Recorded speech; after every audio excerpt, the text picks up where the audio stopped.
Super mess catering service. நாங்கள் புண்ணியாட்சினி வீட்டுக்கு வந்துருந்தோம்மா. அங்கே நான் செஞ்சுட்டு இருந்தாங்க. அதான் நான் வீடியோவை எடுத்து போட்டிருக்கேன் பாருங்கள்.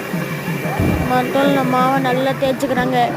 அடிச்சட்டி திருப்பி போட்டு சூடு பண்ணி அப்படியே மேலே எடுத்து ரொட்டியாட்ட திருப்பி திருப்பி போட்டுறாங்க. நான் ஆகிடுது. இவ்வளோ ஈஸி, நம்ம வீட்லேயே நான் செஞ்சுக்கலாம்ப்பா. இவ்வளோலாம் தெரியாமல் இருந்திருக்கும் போல எல்லோரும்.